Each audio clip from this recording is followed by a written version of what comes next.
Wemby goes to your era. Oh. And then Michael comes to this era. Who does better? Probably Michael. Michael would do better in this era? Yeah. Okay, so let's go to the next one. LeBron in your era with Michael. Michael in LeBron's era. Who does better? Probably Michael. Okay, and then with Kobe, I'm assuming you're going to say Michael, of Michael and Kobe's era. It's kind of the same. Yeah. So, okay. I would probably still say Michael would do better because, remember, Michael era, my era, early on, very physical, 85, 90-point games. That's right. Different. That's right. In today's game, we're looking at some games that'll get to 130, 140. Insane. Boring. And Yeah. so I think Michael would have strived off of just being free, open, Right. not having the physicality that he had to play with it night in and night out. How would you envision, what would Michael Jordan be if he played in the game today the way the game is different from the way it was in his era? He'd average 45, and the league would be complaining about two players. It'd be like, Mike is too good, and the kid named Shaq down in Orlando is too dominant. What are we going to do? When you think back to what those defenses were allowed to do and how defenses played now in the NBA, what would Michael Jordan do in today's NBA? Probably average 45, 50 a game. It's like so many different ways. Let me get this off, man. These niggas today don't even know how to score. A nigga have a move and then bring it back and remix it, and it's a bunch of that, bro. We talking about putting the ball in the bucket. That's what they call a bag, though. Bro, I'm talking about the essence of scoring the ball. Yeah. MJ, his bag was 1, 2, 3 pull up, 1 dribble pull up, getting by you dunking the ball, 3 ball, whatever the fuck, spin, post shit, however you want it, Lord. Man, y'all sound crazy on here, man. And then on top of it, Michael Jordan was one of the more aggressor offensive players. Oh man, can't nobody guard that motherfucker today. Mike would grab your face if you tried to jump before him, bro. This nigga would grab your arm, like, man, listen, man, I'm sorry. I respect every era, and I'm gonna keep respecting every era. But y'all need to go back and watch some of that young Mike Jordan. Y'all need to go watch that Mike Jordan who went up against Larry Bird. You know what I'm talking about? That went up against the Pistons. And with physical play, by the way. And was downhill. And when he needed a 3, he could hit a 3. And he hit game winners. And he came back from 15 down in the 4th. And yeah, man, what? And then he was a goon. He was a real nigga. Y'all got me fucked up in here, boy. Y'all better put some respect on Mike's name. Boy, stop saying goofy shit, man. That's goofy as hell. Mike Jordan ain't got a bag, P? Man, stop, man. If Michael played in this era, he'll average 50. He averaged 50 points. LeBron's a great talent, no doubt. He's probably one of the top 3 players ever played with Kobe, Magic, Kareem. But Michael's right there. I don't know why you guys discuss the GOAT. If Michael played today, he'd probably average almost 50 a game. I mean, he really would, because you wouldn't be able to touch him on the perimeter, so he'd be shooting a ton of free throws. Yeah, so when everybody does this like Michael LeBron comparison, it's like you almost can't, it's not the same game that they're playing. It's not the same game. You're right, it's not the same game. I would have loved to see LeBron play during, in the 90s, in the early 90s, late 80s. Michael Jordan was the most complete basketball player that's ever lived. Complete. Like Kareem was just as effective.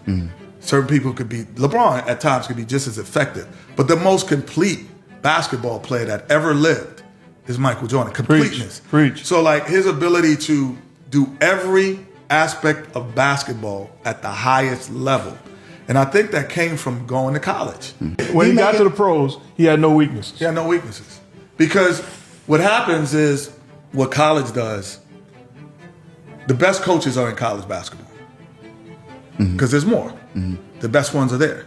So they design defenses and offenses that are different from the NBA. So you learn how to play against a zone defense. You learn how to play against a man-to-man, 1-3-1, 2-1-2. You know different defenses. NBA is just strict man-to-man, but your philosophies and thought process is from a totality of all of those defenses.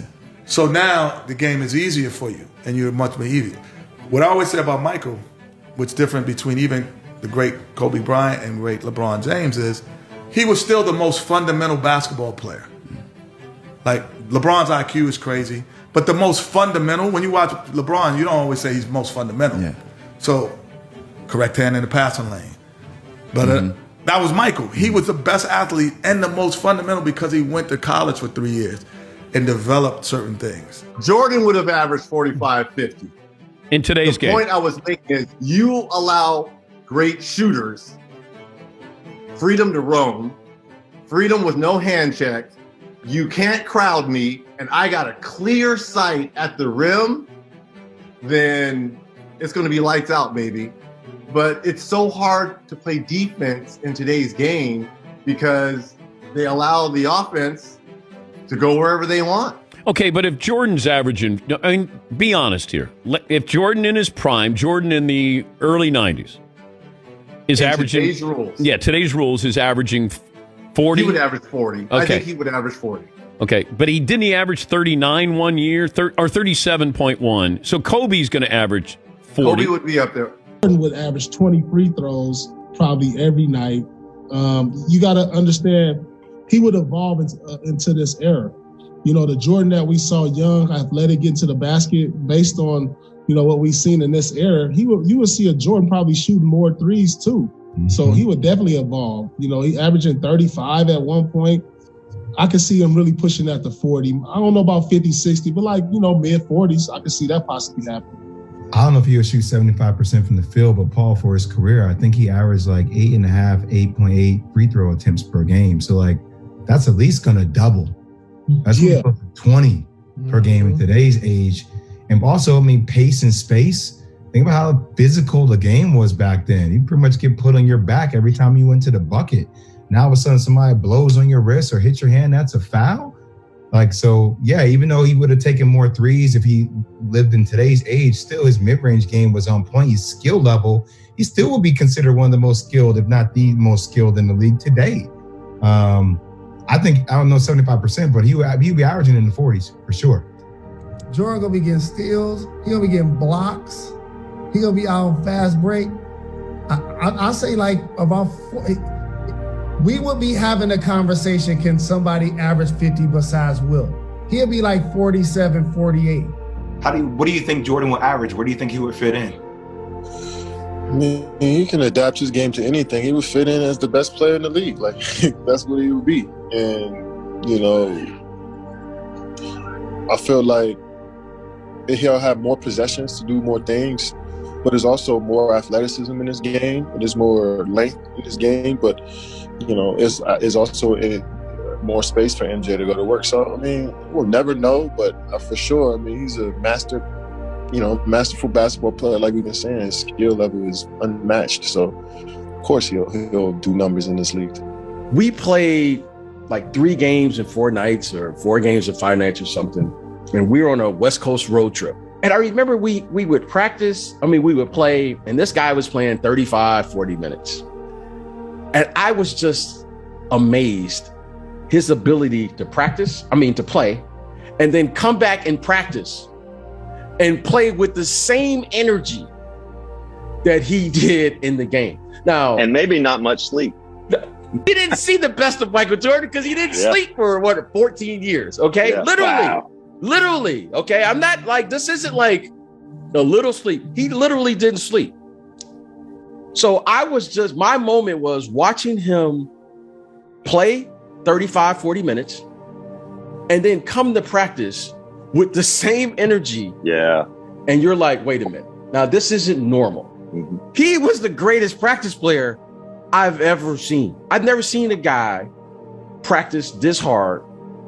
And that's what we should be showing the kids, because we're just showing them the games when the lights are on. This guy would, I've never seen someone this competitive and it's always on. Yeah. It's always on. And he always brings it. So my moment was in practice and you realize he's different. Yeah, something is because you're like, I don't want to tell too much. You were like, I was at the same place he was at, and I'm a little tired today. Everybody else is a little tired. And then all of a sudden, when Phil Jackson would blow the whistle, this guy, like, he got like 10 hours of sleep. And you like, and he didn't eat. Yeah. So you got a guy who didn't sleep, he didn't eat, he's playing cards and whatever he's doing at night, you know what I mean? Let's keep it PT, Hey, Rex, doing whatever happens. Yep. and the guy is playing as if like, and you're like, wait a minute, you just played 45 minutes the other night. And you're like, how? Because he had no weakness in his game. When he played the game, especially in the fourth quarter, we referred to him as a three-dimensional player. He's either going to score, he's going to get fouled, or he was going to go to the free throw line and make the 2 free throws. And not many players can do that in the last 4 minutes of a game. Jordan was the best. He was just three-dimensional in every way, every phase of the game, especially coming down the stretch. That, if I put Jordan in this era, no hand checking. I mean, the guy averaged 37 points a night with hand checking. What would that translate into today's game where you can't touch him? MJ is the best game day clutch player that ever played the ball game. You're not going to lose with MJ. You could be down 10, 2, 18. He going to will you to win. I don't know what God looks like. It's like seeing God. Really? Yeah. Because, I went to a couple NBA games and as a youngster, wasn't really impressed. San Antonio watching David Robinson. David Robinson impressed me a little bit, but the stuff that he did on TV and then you see it in real life, it's like, oh my God, it's really real. Like he came at me like one of the first plays of the game, and in my mind, I was like, I'm not getting dunked on. So I tried to meet him early. Slid by me, I bumped him, and he still did that. And he laid it up and the crowd went crazy. I was like this guy's real. I mean, in all honesty, I wish I could take a magic pill, put on shorts, and go out and play the game of basketball today, because that's who I am. That's that type of competition, that type of competitiveness is what I live for, and I miss it. I miss that aspect of playing the game of basketball, being able to challenge myself against what people see as great basketball. But it's better for me to be sitting here talking to you as opposed to popping my Achilles and I'm in a wheelchair for a while.